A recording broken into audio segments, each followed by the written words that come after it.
बिस्मिल्लाहिर्रहमानिर्रहीम। अस्सलाम वालेकुम। मैं हूँ इकरा सलमान। कैसे हैं आप सब? अच्छा जी, इस ईद पर ना मैंने एक दफ़ा भी मटन कढ़ाई नहीं खाई, जबकि हम लोगों ने ख़ुद भी माशाल्लाह से बकरे की कुर्बानी की थी। मेरा ना देख देख कर ही दिल भर गया था। आज मेरा दिल कर रहा था सब घर वालों के लिए बड़ी ही स्पेशल वाली ना मटन कढ़ाई बनाऊँ। फ्राइडे का दिन था और सब जुमा पढ़कर घर आए और मुझे सिर्फ 15 मिनट में ये मटन कढ़ाई तैयार करनी थी और मेरा दिल था कि बिल्कुल ना रेस्टोरेंट स्टाइल मटन कढ़ाई बनाऊं। आम सिंपल मटन कढ़ाई खाने को बिल्कुल भी दिल नहीं कर रहा था। आपके साथ रेसिपी शेयर करती हूँ। बड़ी मज़े की रेसिपी है, यकीन करें, देखेंगे ना तो आप वाकई कहेंगे कि कोई रेसिपी आप लोगों को आज पता चली है। मटन को कढ़ाई में डाल दिया है, उसके बाद अच्छे से धोने के बाद और उसके बाद ना हम लोगों ने इसमें नमक डाल देना है 1/2 टीस्पून। उसके बाद हम इसके अंदर ऑयल डाल देंगे। इतना ऑयल डालें कि उसमें अच्छे से मटन फ्राई हो जाए। हमने ना मटन को अच्छे तरीके से फ्राई करना है। अगर आप लोगों को इसकी किसी किस्म की फ़ैट की कोई स्मेल आती है ना, तो आपने इसके अंदर 1 मोटी इलायची, 1 छोटी इलायची और 1-2 लौंग डाल सकते हैं। मैंने ऐड कर दिए हैं। अगर आपको इस तरह का कोई इशू नहीं है तो फिर आप ना भी ऐड करें तो खैर है। अब ना आपने मटन को अच्छे से फ्राई करना है, इतना फ्राई करना है कि इसके ऊपर प्यारा सा कलर आ जाए। आज की मटन कढ़ाई आप कभी भी नहीं भूलेंगे, क्योंकि ये रेसिपी आज से पहले आप लोगों को किसी ने नहीं बताई होगी। अच्छा, अब आप लोगों ने ना इसके अंदर से ज़ायद ऑयल निकाल लेना है। ये मैंने ना एक रेस्टोरेंट पे देखी थी, मरी में हम गए थे, तो वहाँ ना बकरे की कढ़ाई हम लोगों ने बनवाई थी। तो मैंने वो रेसिपी ना अपने माइंड में जो है फ़िक्स कर ली थी। मुझे इतनी उनकी कढ़ाई पसंद आई थी, तो मैंने कहा मैं भी ज़रूर ट्राई करूँगी। आज बिल्कुल वैसे ही कढ़ाई बना रही हूँ। ज़ायद ऑयल निकाल लिया है, उतना ही ऑयल रहने देंगे जितना हमें चाहिए, ज़रूरत है। उसके बाद हम इसके अंदर ना लहसुन का पानी ऐड करेंगे। जी हाँ, यहाँ पर आप लोगों ने लहसुन क्रश किया हुआ, पिसा हुआ नहीं ऐड करना, जस्ट लहसुन का पानी ऐड करना है।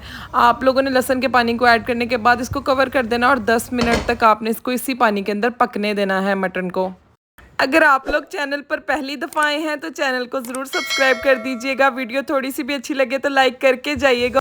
10 मिनट हो चुके हैं। अब इसके अंदर ना टमाटर ऐड कर देंगे। मेरे पास तकरीबन 1 किलो से थोड़ा सा ज़्यादा मटन है। अब इसके अंदर ना आधा किलो से ज़्यादा ही टमाटर थे, वो ऐड कर दिए हैं। 2 दरमियान से करके हम टमाटर ऐड कर देंगे। कोई पेस्ट नहीं ऐड करना, सिंपल जस्ट आप लोगों ने टमाटरों को धो करना है और इसके अंदर ऐड कर देना है। इस कढ़ाई में ना मेन जो काम है वो टमाटरों का ही है, सो दिल खोल कर आपने टमाटर ऐड कर देने हैं। उसके बाद आपने इसके अंदर बारीक कटा हुआ अदरक जो है वो ऐड कर देना है और उसके बाद आपने इसको एक दफ़ा हिलाना है और कवर कर देना है ताकि टमाटर सॉफ्ट हो जाएं। और इनके जो छिलके हैं ना वो हम लोगों ने उतारने हैं। कवर करने से वो छिलके भी सॉफ्ट होकर ईज़िली उतर सकेंगे। इस कढ़ाई को बनाने के लिए सिर्फ आपको 15 से 20 मिनट चाहिए, इससे ज़्यादा टाइम नहीं चाहिए होगा। और गर्मी भी बहुत ज़्यादा है, तो आपको किचन में भी ज़्यादा देर खड़ा होना नहीं पड़ेगा मेरी तरह। और आप लोगों के घर वाले भी इतने खुश होंगे और हर कोई कहेगा कि एक दफ़ा हमें इस कढ़ाई की रेसिपी बता दो। इंशाल्लाह इतनी मज़े की बनेगी कि आप लोग रेस्टोरेंट का भी टेस्ट है जो वो भूल जाएंगे। अच्छा जी, टमाटर सॉफ्ट हो चुके थे, कवर को हटाया है, 5-7 मिनट के लिए कवर किया था। उसके बाद टमाटरों के छिलकों को उतार लिया है। अब हम लोगों ने टमाटरों को ना प्रेस करते हुए, दबाते हुए इनको मैश कर देना है और अच्छे से 10 मिनट के लिए इसको भूनना है टमाटरों के साथ। अच्छा जी, यहाँ पर 10 मिनट हो चुके हैं। टमाटरों के साथ अच्छे से मटन को पकाया है। अब हम इसके अंदर सिंपल सादे मसाले ऐड करेंगे। कुछ ज़्यादा मसाले इस कढ़ाई के लिए बिल्कुल नहीं चाहिए, बहुत सिंपल से मसाले चाहिए, जिसमें मैंने धनिया पाउडर, ज़ीरा पाउडर, थोड़ा सा गरम मसाला और इसके साथ मैंने इसके अंदर काली मिर्चें ऐड की हैं पिसी हुई और हरी मिर्चें ऐड कर दी हैं, क्योंकि असल जो फ्लेवर है वो हरी मिर्चें और काली मिर्चें पिसी हुई बनाएंगी। मुसलसल आप लोगों ने इसको चलाते हुए ना इसकी बुनाई करनी है अच्छे से। ये देखें, यहाँ पर पानी भी काफ़ी हद तक ड्राई हो चुका है। तकरीबन बुनाई करते हुए मुझे 10-11 मिनट हो चुके हैं।